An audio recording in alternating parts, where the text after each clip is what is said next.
Assalamualaikum warahmatullahi wabarakatuh. Dengan saya Muhammad Rodin. Kali ini kita akan melaksanakan pemeriksaan blok silinder, di mana perlu dilakukan pemeriksaan blok silinder apabila memang terjadi gangguan pada mobil. Di antaranya yaitu mobil ngebul atau berasap putih tebal yang keluar dari exhaust, kemudian suara yang kasar dan timbul dari kendaraan atau mesin. Yang selanjutnya bisa terjadi karena oli yang bercampur dengan air pendingin. Selanjutnya, sebelum kita memeriksa blok silinder, maka kita harus melakukan pembongkaran terlebih dahulu. Di antaranya ada blok bagian atas yaitu kepala silinder dan bagian bawah yaitu header, dan beberapa komponen yang lain seperti piston dan poros ekor.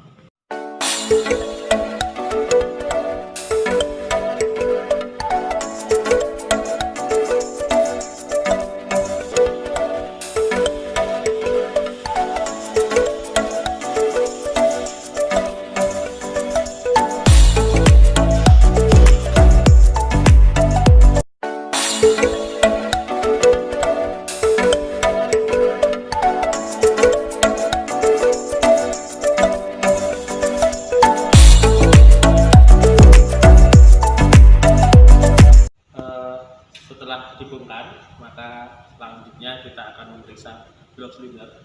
Namun sebelum kita memeriksa, maka langkah sebelum itu kita harus membersihkan dari sisa-sisa sealer ataupun gasket yang menempel menggunakan scrub ini, ya. Kalau sudah bersih, kita gunakan macun untuk membersihkannya.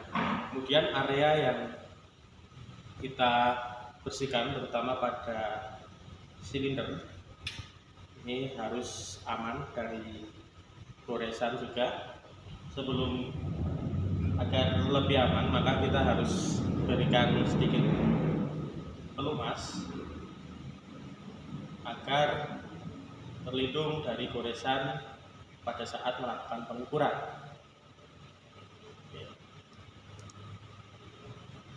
Baik. Nah, pengukuran atau pemeriksaan yang selanjutnya yaitu secara visual. Kita lihat apakah ada goresan atau tidak yang berada pada dinding silinder. Kita periksa apakah terdapat goresan atau tidak. Ternyata di sini masih bagus, tidak ada goresan. Selanjutnya kita akan memeriksa kerataan dari blok silinder, di mana ada 6 sisi yang kita periksa, di mana yaitu seperti ini. Yang pertama menyilang 1, 2, 3, 4, 5, dan 6. Nah, kita gunakan mistar kaca atau garis ini berikut dengan filler gauge. Kita pilih ukuran 0,05 karena batas toleransi untuk kerataan pada blok silinder yaitu 0,05, dan apabila melebihi dari 0,05 maka dinyatakan silinder tersebut harus kita lakukan tindakan atau perbaikan, bisa di slap ataupun bisa dibukut atau yang lainnya. Nah, berikut ini filler gauge dengan ukuran 0,05 dan 0,10. Maksudnya apa? Ketika dimasukin 0,05 itu tetap bisa masuk, tidak masalah. Tapi apabila kita masukkan 0,10 kok dia masih masuk, berarti terjadi ada celah yang lebih spesifikasi. Itu. Baik. Untuk pemeriksaan yang pertama, menyilang, masuk. Tapi untuk yang 10 dia tidak masuk, untuk 5 dia tetap masuk, masih dalam toleransi. 5 dia sudah masuk tapi sedikit seret, sehingga dia sudah tidak masuk. Kalau bagian sini ada yang masuk, namun di 10 dia sudah tidak bisa masuk. Kemudian aman,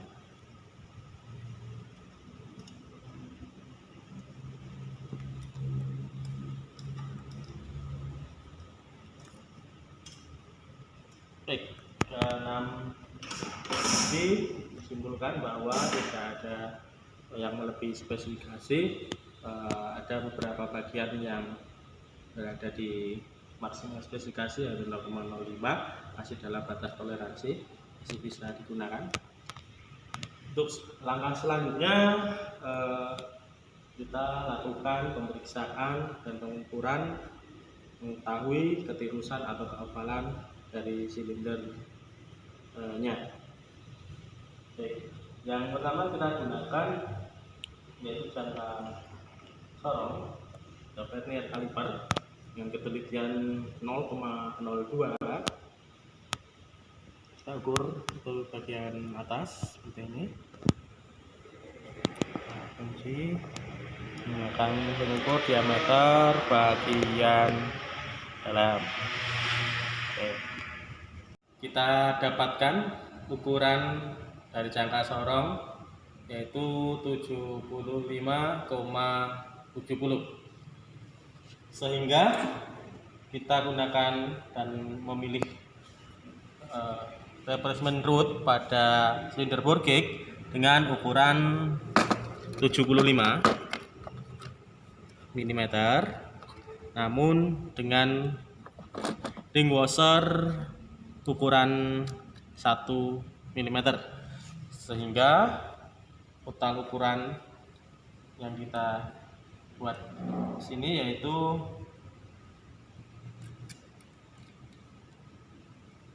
76 mm. Nah, langkah selanjutnya kita bergerak ke mikrometer untuk mengkalibrasi silinder bore gauge-nya. Kita sesuaikan pada ukuran 76 sesuai dengan harapan kita pada silinder bore gauge tadi. Oke, kita kalibrasi agar mudah. Kita letakkan saja di sini.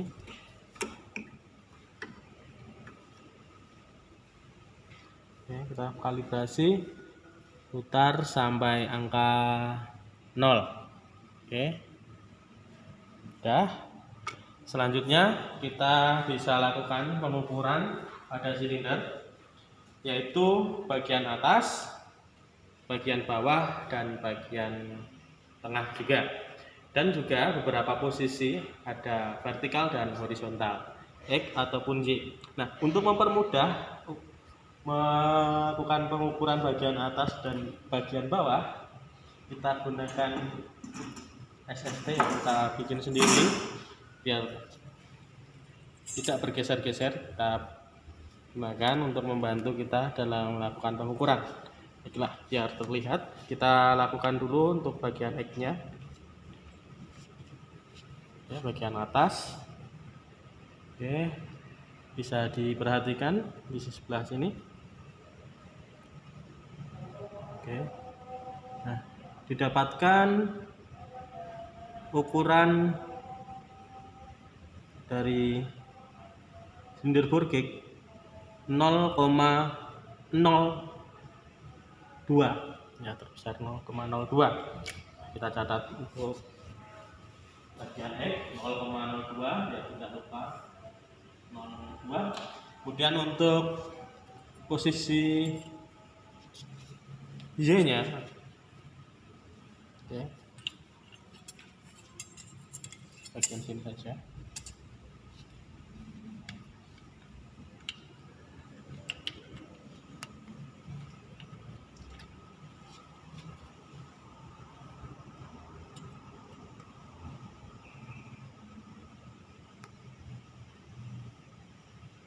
Ya, ukuran terbesar berada di 0,03, ya.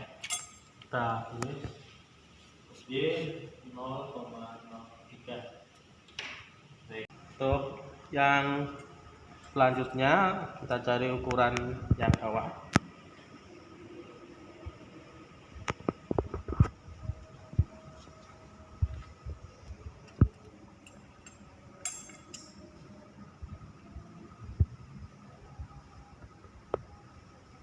Lurus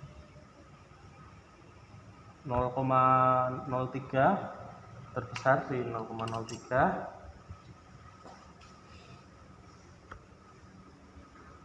Untuk yang Y berada di berapa, kita coba lihat.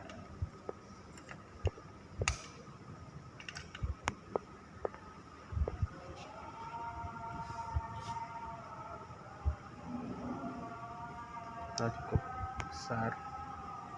Oke, paling 1, 2, 3, 4. Oke, berada pada 0,04.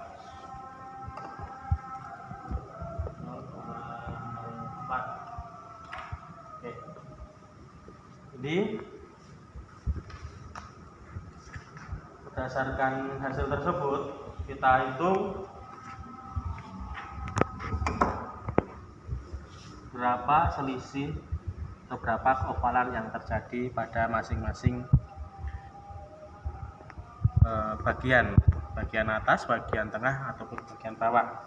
Untuk bagian A atau bagian atas sendiri hanya berselang atau hanya berselisih 0,01. Kemudian untuk yang B 0,04 dan ini juga memiliki selisih 0,01. Untuk yang C juga sama, karena 0,03 dan 0,04 itu memiliki selisih 0,01. Nah, untuk menentukan ketirusan di mana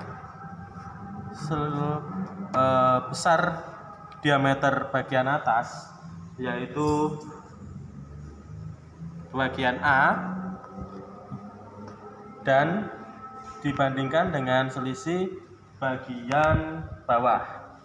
Nah, berapakah selisihnya? Itu adalah keovalan yang terjadi pada silinder tersebut. Nah, untuk limit atau batas toleransi itu berada di 0,20 mm atau 0,2 mm. Nah, kenapa ini tadi?